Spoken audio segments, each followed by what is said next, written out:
Happy Halloween, darlings! Halloween!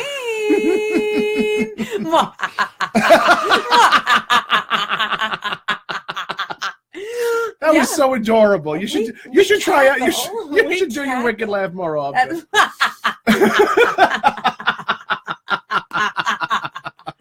There we go. Oh Great. my goodness! Nailing it. Nailing every second of it. Please excuse me as I'm quickly just sharing this to our page. Yes. So that people can see it. Let's see. Sharing it. Give me a second. Sharing is caring. Sharing is caring. You would think that they make sharing this like a lot easier. No, they don't. It's Facebook. They don't make anything easy. Happy Halloween, though. Hello to everybody who's joining in. Hope you guys are having a fantastic Halloween so far. I know we are. We are. This is great. I mean, like, I usually babysit on these days, and I don't have that today, so Tom and I got to hang out. We got to chill for a little bit and actually talk about things. Exactly, which is like the best. Oh, hello. Hello. Thank you for all the hearts and the likes and all of the stuff. Let's see. Just sharing that. Copying the link. Mm-hmm. Perfect. And I'm just going to write, we are live. We are live. That is a thing that we are right now. We are live. And today we are talking about a scary topic. We're talking about a spooky topic. We're talking about the spookiest topic available to us. Absolutely spookiest topic, which is Cos-fame. Cos-fame. And the high price of it. The high price of Cos-fame. Oh, Cat. Favorite bitches, I mean witches. Fair. Hello. Fair. Hello. Greetings. Greetings. Happy Halloween to everybody in the comments. We're talking about Cos-fame today. Yes, we are. Which is a huge topic. It's a very big topic because there are just so many different avenues that can be taken when it comes to defining what is Cos-fame. Yeah. And I know that on our last episode, we talked briefly about it. Yes. Yeah. And I would like for us to piggyback off of that if we can. And if you didn't listen to the last episode, 1, go and listen to it. But please. 2, please, we would super appreciate that. But it was also a super interesting discussion on kind of handmade versus store-bought cosplays and the stigma against people doing that sort of thing. Yeah. And overall, that does translate into Cos-fame, because there are some people that get very upset that people are cos-famous when they've bought their own cosplays, which is it's a complex topic. It's a very difficult topic to just sort of give a firm grasp to, like. Yeah. And I'm not talking Patrick and Squidward firmly grasp, but I'm talking about like this is. Great.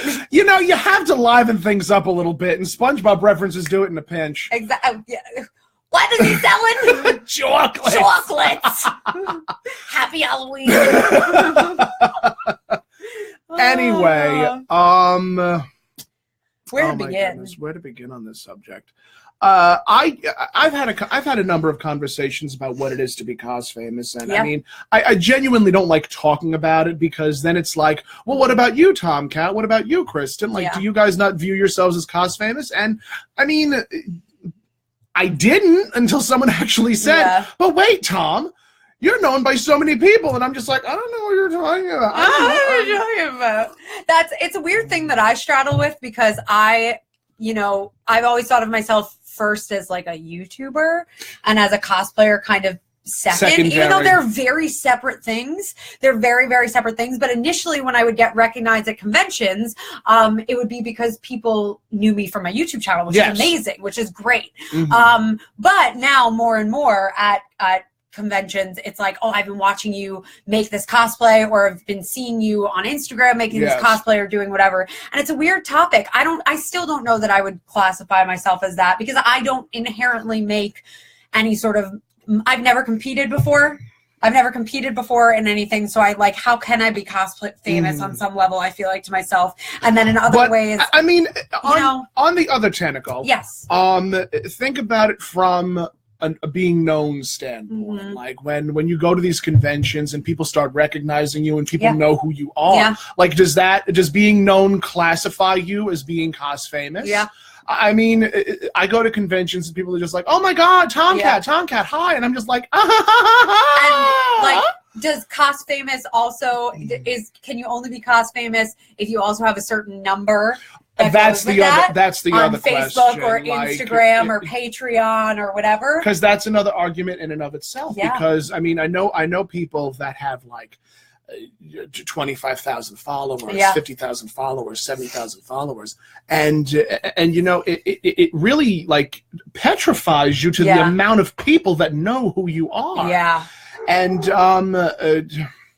let me see, what's another good example? Like me, it also makes me laugh, especially when I tell people how many followers I have, because people just like assume that me, the infamous Tomcat, they have so many followers, and I'm just like, I only have about 14 on Instagram. It's like on Instagram. Instagram is not really a accurate representation, I guess. I know that there are people that say like it's not the amount of followers that you have, it's the presence that you have in the community that makes you such an important part of it. Yeah. And you are con mom.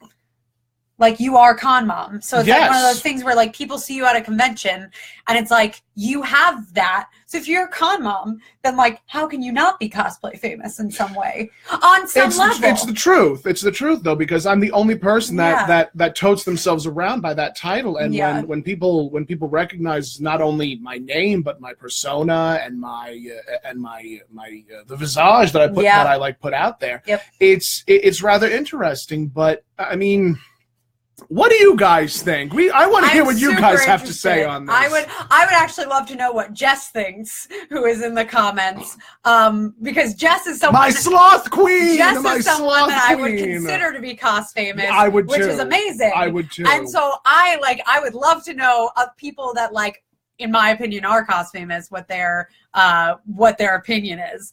Same thing with Eric. Like, I would love to know. Let's pick your brains for 2 seconds. Yes, indeed. Yeah, indeed. Hello, Eric.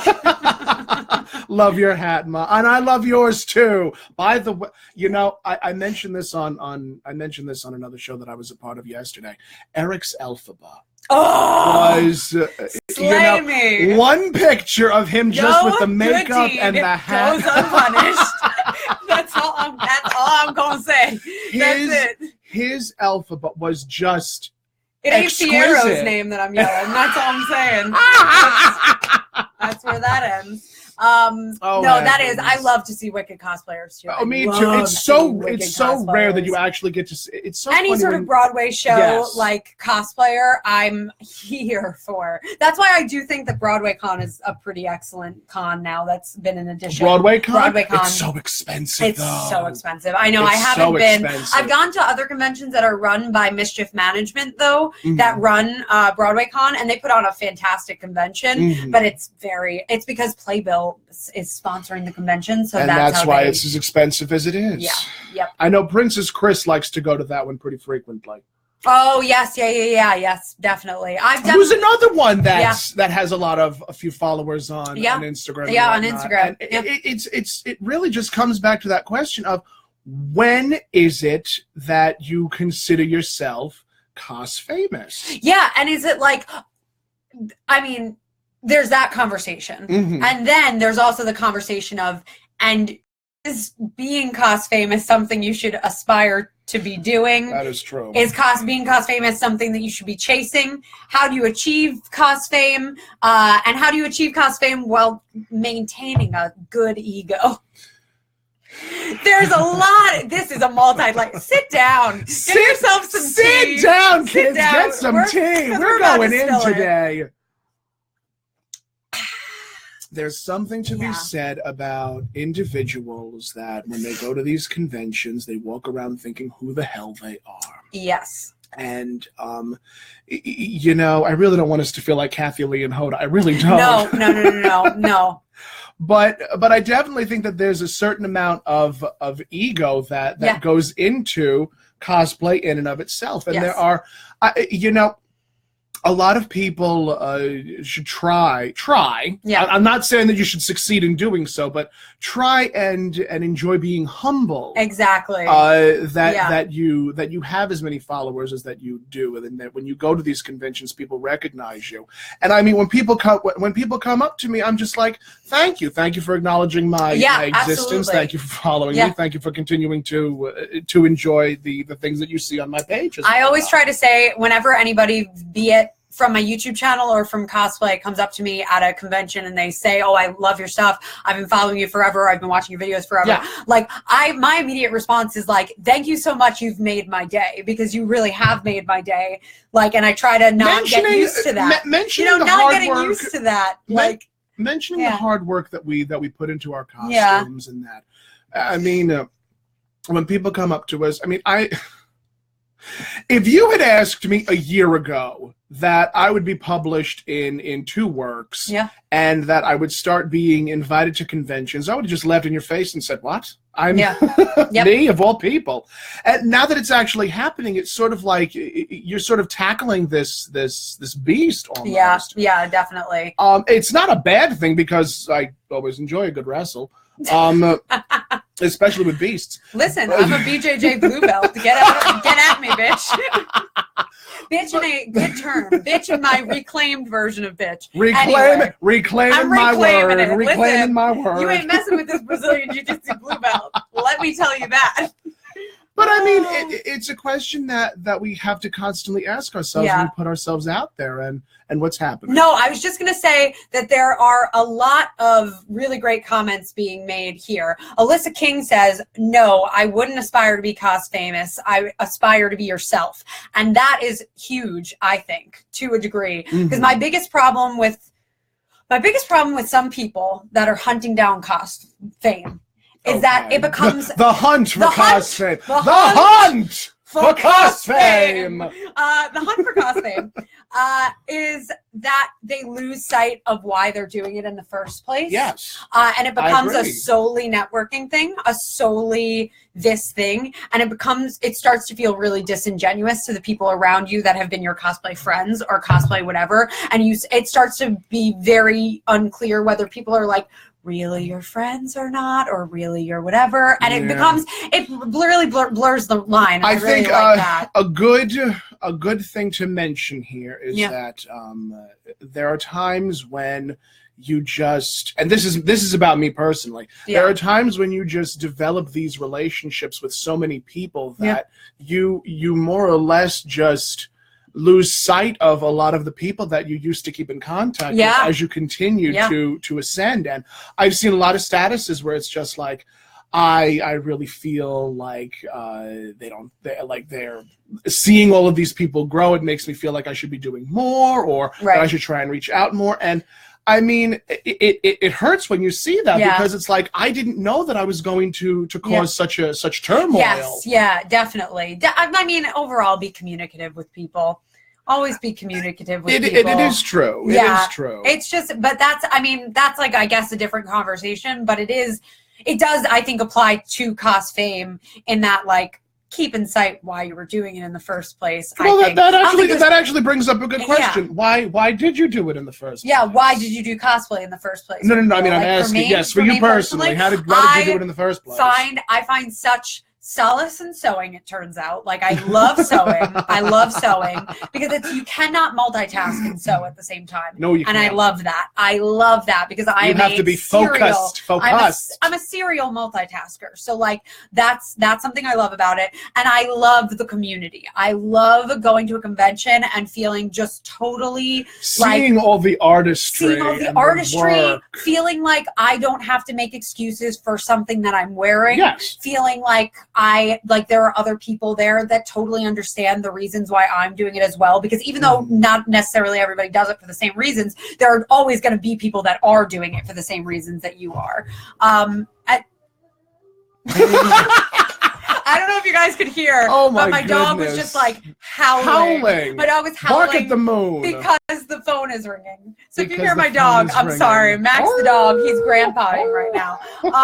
Grandpa barking. He's grandpa barking. My dog is 10. He's a grandpa now. He's adorable. Instagram. Look it up. Oh my heavens. But yeah, I think that I definitely started cosplay for the community, the people there. And I do love, like, I mean, I love dressing up as people. I'm an actor, you know. It's like it's the performer in the both of us yeah. that we enjoy dressing up as these wild and outlandish characters. And I love that. I think I've always been lucky in that I'm a pretty confident person. Yes. But like being in a costume that I've created or that's based off of something I love, I feel so confident. It builds upon that confidence. I feel so confident in what I'm doing and the people that I'm around. Yes. And like, so what about you? Why did you start?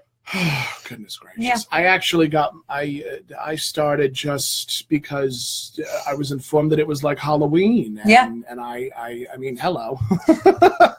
Greetings. Hi, how you doing, Hello. kids? And then it just started to build from there. Like my first really big cosplay was Ursula and Cruella de Vil, two outrageous and over the top characters. Yeah. And I mean, I always had a penchant for the villains and for the eccentrics, but I did it because at the time I wasn't able to audition for The Little Mermaid, and places that were having auditions for it, they weren't looking for a drag queen. Yeah. And because I feel I brought such life to the character. Yeah. And when I did Cruella, it was the same thing. And it was one of the reasons why I said, you know, something, maybe I can keep on giving this a shot. Yeah, I was like knee deep in the Doctor Who fandom, and my first cosplay was a Doctor Who cosplay. And then something happened. As I continued to go to these conventions, I noticed that these gorgeous women were getting like catcalled at and like being whistled at and all that fun stuff. And then I was like, well, I mean, I can scare men. I could do it very easily. Very easily. So I got myself into my leotards. I got myself into my Catwoman costume, my Black Canary, my Poison Ivy, and people just ate it up. Yeah. Yep. And I'm like, well, that wasn't the response that I was gonna get, but okay, I'll take it. I'll take what I can get. Yeah. And it just sort of developed from there. And I think the reason I do it now is because I enjoy the message that I promote. Yeah. Which is cos positivity, body positivity. Yep. Like you can cosplay whomever you want, whatever your body type is, whatever your age, whatever your gender. You can do whatever you want. Mm-hmm. And I think as long as I keep on promoting that and don't lose sight of that goal, which I don't think I have. Like I don't tote myself around as, oh my God, I'm Tomcat, be gone, peons. Be gone. Away with you to the dungeons. That's it. I have to remember to say that when I'm dressed as the Wicked Queen next. Yeah. But I mean, that's honestly why I continue to do what I do. It's because a lot of people, they look up to me, they view me as an inspiration. Yeah, same. That's a weird feeling. That's a really It's an incredibly weird feeling.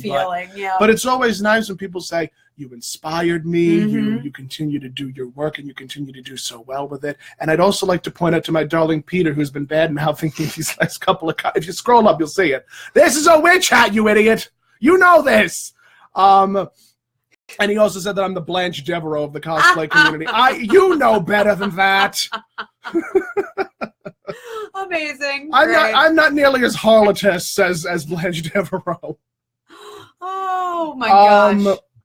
But I mean, this is, and I mean, to get back to the high price of cos-fame, and one of the things that I wanted to talk about was there are some times when you will lose. Yeah. You will lose some friends, and I do use that term pretty strongly, because in this community you do gain a lot of friends and camaraderie is amazing. There's a lot of camaraderie when it is there. When the camaraderie in the cosplay community is on, it is phenomenal. It's such a beautiful feeling to see, especially with group cosplays. Yes, group cosplays are really great. But they can also be quite competitive.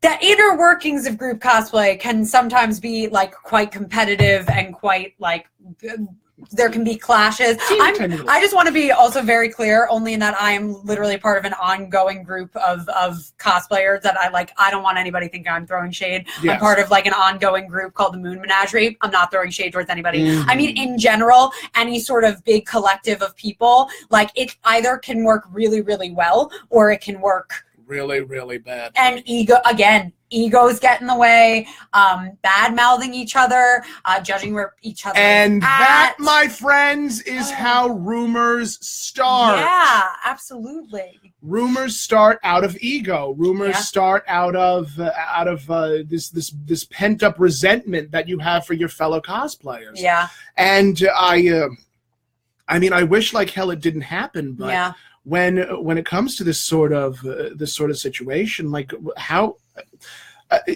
does one handle that is my question. How does one how does one try and make it a point to say, I'm not gonna let my demons get the better of me. I'm not gonna let this person's words affect me. Yeah, and that's really hard. And how do you and also why start rumors, guys? Cosplay drama. Cosplay drama. That's a different day. That's a different day. That's a different conversation. But it's huge. But it's so big. In any group, this is unfortunately in any big group of people or community, there's going to be a gossip mill. There's going to be a gossip mill. But sometimes it gets out of control in this community. And then you'll see people that are super promotional of everybody doing their best and even body positivity and whatnot, going back on their words and only using that when it applies to people they like. And that territory gets very sketchy. But it is I've been really lucky in that the group cosplays I've been a part of have all gone very well. Yes. But I have watched from the outside a lot of friends that have been parts of how venomous it can get. How mean some people can be, just mean. The question that we have to ask is why? Yeah. And that's why I say that's such a high price of cos-fame, because people will do some pretty despicable things in the name of gaining followers, and I don't know why that is. Yeah. Is a number going to make you? Is a number going to make or break you in the community? No, it's not. Is a number going to make you money? It might, but that depends on if the sponsors say you have this many followers, we will support you and we will give you money to continue doing your work. And then from there, if you have a bad rep in the cosplay community and people are promoting that, your numbers are going to go down, and you're gonna sipping all the tea. Overall, just be a nice person in the community, and unfortunately, there are plenty of famous people I know that are super nice, that are 100% their intentions are great. I think for good, we could name drop. There's Louis Stardust. There's Ms. Ray Cosplay. I love her. There's Brooklyn Link. We love you, darling. Yes. We cannot sing your praises enough. I've already said too much. And I mean, we have Shut Up Kristen, who's another beacon, and then we have Tomcat, and it's just we want to try and build up the community in a much better light. Yes. And I feel now. I actually had a conversation with a friend of mine last night, and he asked me, is there any more drama going on in the community? And I'm like, as of right now, all's quiet. Yeah. Which could mean one of two things. Something big is on the horizon, or something very, very, very, it's just going to be squashed. We're also not around a big convention right now. Except for BlizzCon. BlizzCon is coming up in that week. BlizzCon is coming up in that. Oh, goodness gracious. It's to be honest, that's a lot more California cosplayers that I don't know personally. And I mean, that's another question to ask. It's like you have Cos-fame, but then you have Cos-fame in New York. Then there's California, it's everywhere. Texas, it's spread everywhere. Washington. Yeah, absolutely. And it's always nice to see burgeoning groups start to uplift themselves and to work together. Yeah. And I'm just trying to understand why there's such a problem with because I personally hate the word cos-fame. I will denounce anybody that says I'm cos-famous. Even the people that do, and I just be like, I mean, I guess. Yeah. Because again, it strokes your ego in a way that you might not be comfortable with yet. Right. And what's happening? Alyssa said something interesting, and I hope that she doesn't mind that I read this aloud because you did comment it. Yes. Sorry if not, I'll cut this out in the future. But she says, I lost friends because I wasn't famous enough. They were all up for hanging out, but when the time comes, they bail or ignore me. It's all about the intermingling of famous cosplayers hanging out with others who have more or just as many followers as themselves. It's sad that people only mingle with others that will help them get ahead. And I don't want to say her name wrong. Adana. Oh, that's a beautiful name. Adana. That's a beautiful name. She says that she has had the same thing happen to her, and I've had the same thing happen to me. Definitely. People that I've been friends with for years have done this to me because suddenly cos-fame is what their achievement, what they want it to be is. It's just a hard... It's difficult to define. Yeah. I don't know. It's just not how I function, you know. I really hope I don't function this way. I hope that if anybody ever I think when we get noticed and whatnot, we go to these conventions and people recognize us. There's a split second where it's like we could either be bitches to them, we could be rude to them, we could be cross with them, or we have like this. Oh my God! Thank you so much. And it's in that I think a lot of people don't know how to take it sometimes. Yeah. Because people go to conventions to have their picture taken, and I get it. Yeah, I've been guilty of it. There are times when I get a new costume and I'm just like, I cannot wait to show this to the masses and have my photos. Yep. Katsucon photo shoot con. Yeah. That's it. And then there are times when people just get involved with it because they think that their costume looks gorgeous and they want to just feel confident about themselves. Yeah, absolutely. So I want to say this to you all. Remember why you got involved in the first place. It's not all about the followers. It's about the message that you put out there, and it's about the people that listen to it. And we also want to be clear that we're not, I know that we both feel this way. We're not trying to hate on anybody. Absolutely not. That they are at a point where sponsorships and numbers matter to a degree. I mean, if you get to that point, then bully for you. And keep on doing that. And I understand that completely. Like, I understand, like, when sometimes people will frown upon people for like caring about Instagram follows and whatnot. I'm never going to shit on anybody that does that because like I'm a YouTuber. I completely understand that.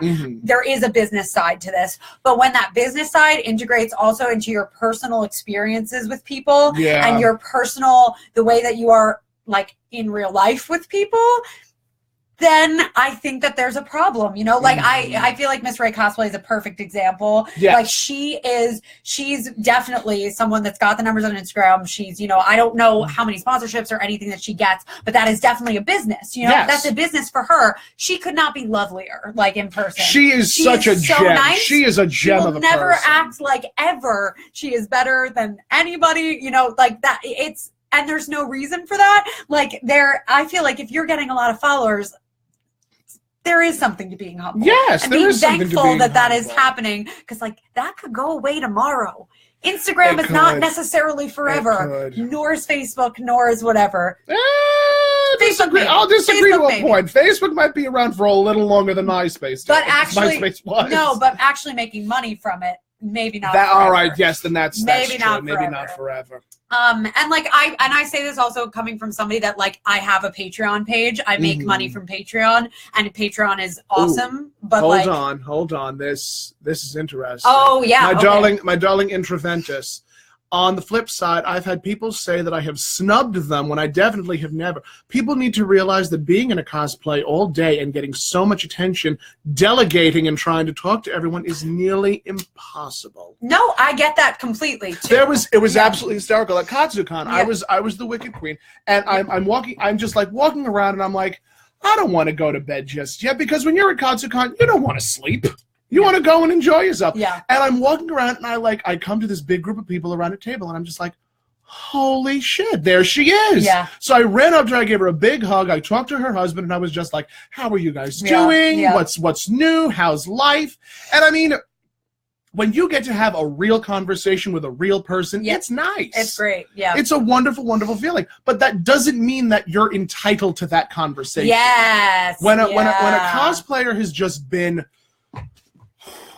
exhausted all day, like being able to just unwind and have a talk about family life Completely. and talk about all that fun stuff. Absolutely. It's nice. It's a nice feeling. And I think there also is something to, like, I get really bothered at conventions when people try to take pictures of me or talk to me, like, that don't know me necessarily, when I'm like sitting down and eating and very clearly trying to relax and whatnot. And I get that. And like, if anybody's ever left that sort of situation with me feeling like quote unquote snubbed, I completely understand how somebody could take that. But like, I mean, everyone needs a break. I'm sorry. If ever I'm eating and someone comes up to me and be like, "Oh my God, can I take your picture?" I will. I've had that happen so many times. So many times. You will get the B. Arthur scowl is what you're gonna get, and then I'll just be like, "All right, give me 2 seconds, swallow fast, get up, and then be on." But that's just me. And I also, like, again, nobody is entitled to whatever, like, and I completely understand, like, who knows, maybe people have left conversations with us feeling snubbed or feeling snubbed or feeling like left out or what. And everybody also everybody does have bad moments. There are moments in which maybe you weren't really in the mood and somebody whatever. We're talking, I think, more about like consistent offenders of like, that this isn't just a story that you hear from 1 or 2 people and you can equate it to being a bad day. Like, this is over and over again. I'm a very fortunate person because most of the interactions that I've had with people in this community have been wonderful. Same. Like, I don't think that there's anybody I think that hates me in this community, but I mean, if my haters are out there, I love you. Just keep on hating, sweet cakes. Just keep on hating. Thank you for watching. And I mean, I try and put myself out there in a very positive way. Yes. I try and be very energetic and enthused because I mean, I am gaining a following, and I am gaining people that are like interested in seeing my work. Yeah. And it's terrifying. It's exciting. It's nice to see that your work is being acknowledged. Completely. And I think that more people just need to be humble with where they're at, and that they just continue to grow and see what happens. I mean, that's honestly what I think the two of us are going through right now. Completely. We're doing this just because, and if anything comes of it, then terrific. Then amazing. But we're doing this because we want to have these sorts of conversations. Yes, we want to start the dialogue. Start the conversations. That way people can actually like say to one another, hey. And not in a shady way. Neither one of us are throwing shade at anyone in particular right now. This is not aimed at anybody. I don't want anybody leaving this being like, this was aimed at me. This was an entire thing. This is not at all by any means. Like, this is just us, I think a lot of these... Starting a dialogue. A lot of these starting a conversation. These conversations don't happen. And when they do, they're on like Facebook statuses that are snarky and very clearly aimed at somebody or a situation. One of my girlfriends, she actually wrote something for the Odyssey, and I shared it on my Facebook I think yesterday, and it pertained to reading texts and whatnot in this generation and understanding what people are trying to say via text. We've been doing this since the days of AIM. You don't have a conversation that's important over text because you can't read someone's intention. No matter how well you know them, like at some point or another, you're going to, at some point or another, you're going to have a moment where you're unsure. Exactly. And that moment is defining. Like, that's one of the reasons why whenever I message somebody, I always talk like B. Arthur, because it's like, true. Just watch an episode of The Golden Girls and you'll context clues. That's it. And I think you have the best. I think you have the best method. Anybody that's not like IRL, like super. Most of you probably are, but friends with Tom. If you ever get a message from Tom, it's almost certainly going to be a voice message. More than likely, like it cannot be a text message. Yeah. If I have a lot to say, you're getting a voice message. And that's great. I actually love that because it's true. I know exactly what your intent is. I know exactly what your, whatever is. There's no part of me that's like, I wonder how Tom really feels about this. Exactly. And that's something that actually happened today. I had sent this long text message about a convention that I may or may not be a part of, depending on how things go from a business standpoint. Yep. And I ended up calling her because I'm like, I don't think she fully understands where I was coming from. Yeah, absolutely. And there's there's this moment in your head where you have to say, maybe I should make a phone call and straighten everything out that way. Completely. Because there's a humongous difference between texting someone and talking to someone. Yeah, absolutely. Alyssa says, I had a woman at a booth I was eating tell me to put my fork down and take a photo with her kid. Respect everyone. After 8 hours of being in heels and tight outfits, oh, do I feel that? Me too. I will be a little cranky. It's a lot of energy to be on for hours, emotionally and physically draining. Yeah, and I think that's just the general, and like that's the thing from both perspectives. Yes. Just be nice to people, respect people's boundaries. Exactly. Respect people's boundaries. And then on the flip side too, when you are a little cranky, as long as you're giving a minimal amount of respect to people, like as long as you're giving the baseline what people deserve, respect, like of at least not snapping at people unnecessarily or anything like that, then I think you're completely in line. You know, like there's a difference between somebody coming up to you for a photo and being like, this really isn't the right time, I'm sorry. That to me sounds like a completely fine response. You're just not in the mood. And there's a difference between being like, how dare you disturb me during this time, blah, blah, blah, blah, you know, and like kind of maybe giving a reaction that wasn't quite warranted in that because moment. here's my thing on that subject. If you're going to be that person, that if someone comes up to you and asks for a picture, and you get snappy with them, that's why. I mean, I get it. I understand like why people would get into that type of. Completely, because you have been in a cosplay all day. Your wig might hurt. Exactly, your wig might be hurting. Your feet are hurting. Like there are times when, I mean. And if it's for a child, 2 seconds ain't gonna kill you. But I mean, if you're eating, then people just need to. Exactly. And in general, there's two sides to that coin, but we understand both sides perfectly. Absolutely, and I really do. Like because I've done like Disney cosplays too, where there are tons of kids, and at some point you're like, this is great, but I'm also like, I'm a person. Incredibly tired. I'm a person. I'm a human being. There's a lot of elements. Don't I yearn and ache and shop? Don't I deserve love and jewelry? Just a little bit of jewelry. Just a little bit of jewelry. Every kiss begins with.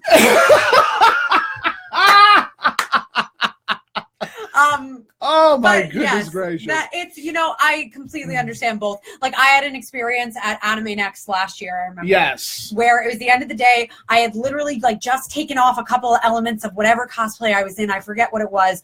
And this guy came up and he was like, oh, can I take a picture of you guys? And I was with 2 other people, and I just assumed because they were both still in full cosplay that he only wanted their picture. And I stepped away and he was like, no, you two. And I was like, oh, no, I'm out of cosplay. I'd rather not. And he gave me a real attitude about not being in the picture, and I was very taken aback by it. And like, that's not okay. Because again, minimal respect. If you deny a picture, then you've denied a picture. Just be respectful. I genuinely do not understand why people. I feel like we end so many of these, and or that the conclusion of this is always just like, be kind, be respectful to people. Yeah, exactly. And I wish like hell that people understood that more. Yeah, absolutely. I really do. Yeah, it's like I don't care how many followers you have on Instagram, I don't Facebook, at all. or what have you. Yeah. I will talk to you like I do like I do anybody. It's not like when we interact with each other, like I think of it visually, almost in like in a Black Mirror sort of way, of like when we're talking to each other, it's not like a number is popping up above your head. Not in the snow. And that's not how I imagine That's not people. how I imagine people. It's not how I imagine people. Like, it's not how I care to imagine people. It's absolutely hysterical. Like, when it comes to celebrities, like cosplay celebrity, Yaya Han, Jessica, I would love to just be able to sit down and have a talk with them. Absolutely, just to sit and talk, not to be just like, oh my God, this person, oh my God, that. Like, there's a real question about being starstruck by somebody. And then there's also a real question of the flip side of that too, of like being at that level of cos-fame. It also must be extremely frightening to wonder who actually is being legitimate with you and who That's isn't. right. I mean, that's with any sort of fame. It's like, scary. And so, like, I understand that to a degree as well. But, like, there's no worse feeling than, like, I've had the flip happen to me, too, before, where, like,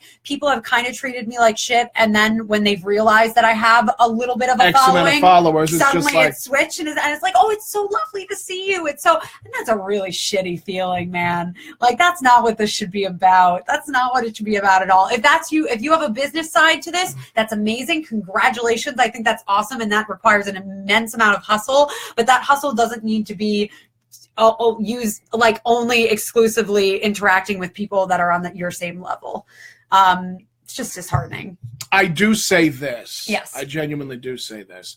We are not talking about anybody. In particular. No. However, if you feel that way, yeah, then there's two options. Yeah. Contact us and talk to us about it. Completely. Absolutely. No, absolutely. I really don't want anybody leaving this being like, Catt and Kristen just made a whole live stream about me or a whole live stream about whatever. You probably think this song is about you, but probably, it isn't. yeah. Clouds in your coffee, man. That's it. The scarf, it was apricot. It was apricot. Oh, gosh. Oh, my God. There's a lot. There's so much. There are things that we haven't even touched on. We're at 40 minutes. Oh yeah, we are at the 40-minute mark. We're at the 40-minute mark. And there's professional cosplayers versus cos models. Oh my goodness. Do we even touch on that, or do we just save that for next time? We'll speak about it for 2 minutes. Yes. I think 2 minutes is good. Let's do it. Professional cosplayers, in my opinion, are cosplayers that get paid to go to conventions and go to do these things. Or have competed. Or have competed and won again, in these. We talked about this a lot this was the last episode we spoke about. Yeah. And then there are cosplay models. Yes. That do their thing as models. They put on their cosplays and then they go to these photo shoots and they get paid to model. Which is a legitimate thing. And my question is where does that disconnect happen where one is more shameful than the other? Yeah, there's a lot there's a big stigma. That is a question for another episode because a lot of people think cosplay models are just lingerie models that are in cosplay. Yeah, absolutely. And then people get upset that they have Patreons, that they're making money off of this when all they're doing is wearing and I'm saying this in the voice of other people. This is how I feel. I'm saying this in the voice of other people. This is not how I feel about that at all. But then they get upset that they're making a Patreon when they're only just doing things that are store bought from Amazon or from wherever and aren't legitimate even sources, and they're just not even trying. Is it even cosplaying anymore?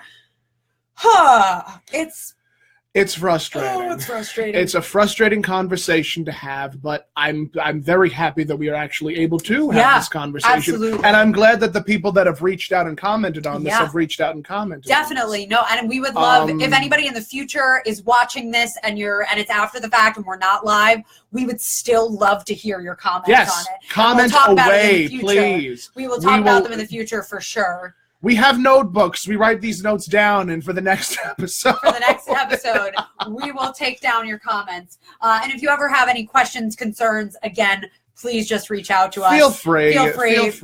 We're not assholes. No, I hope we try not to be. I certainly hope not. That's just because I'm wearing a witch hat doesn't mean I actually. Exactly. I mean, maybe a little bit.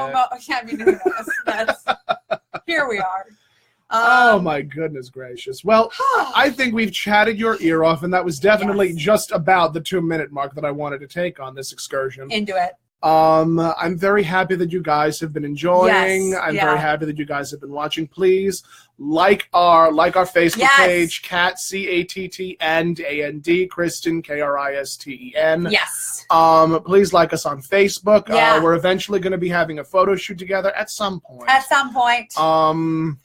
And in general, we want to start doing a bunch of other things with our page. Like maybe spotlighting some cosplays. Maybe spotlights on cosplays. We will be doing more with our page in the coming days. And if there's anything in particular that you would love to see from us any conversations you would want us to talk about, please feel free to message us. We certainly have our list, but every time we do one of these, I feel like something we can always go up. Either something new, some new tangent that we can go off on, be it about our personal lives or our cosplay lives or what have you. Completely. And we really do appreciate you guys staying with us throughout the episode and consistently. Actually, it was funny. There was one person that commented, and I remember her from high school. She says, I remember Tom from high school. Yeah. But this Tom that's out here doing his thing is ultra fabulous. Amazing. And I'm like, it's so nice to see that because it just means how far you've come from where you were. Yeah. Absolutely. And it makes me so happy when people from my past just say, wow, you're doing so amazingly. One of my friends actually asked me to be her son's fairy godmother. Shut up. I shit you not. And I'm just Bye. all the tears, Bye. all the tears.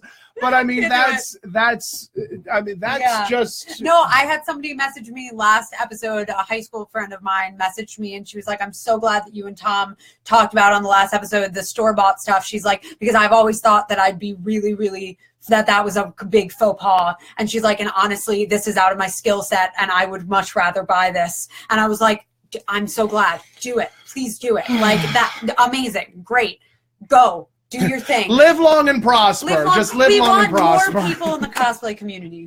We don't want to be like stigmatizing, like we don't want to be pushing people away. We don't want there to be a stigma for cosplaying. Yeah. We don't want there to be like this. It's not an elite club. It's not an elite club of people. I mean, yes, there are cliques. Yeah. There are very obvious cliques, and I mean we appreciate them and whatnot. They add to the convention experience. Absolutely. But I don't want that to stop people from doing as such. Exactly. So Arsenio says our next.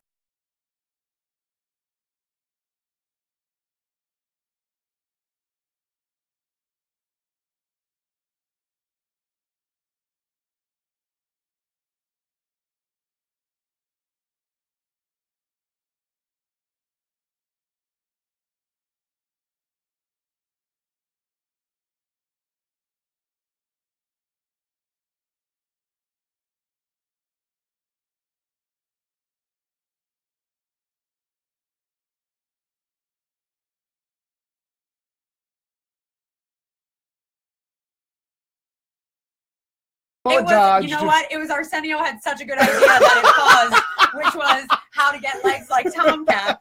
So here we are. You know, that's it. That's all. You know, we'll end on that topic. How to get legs like Tomcat. You know something? A lot of stretching and a lot of walking. A lot of walking. Put on those heels and work, bitch. That's it. But otherwise, we really hope that you guys have a happy Halloween. Yes, have a very, very happy Halloween, and we will see you next week. Ciao, meow for now, darlings. Bye. Ending this. Goodbye. Goodbye.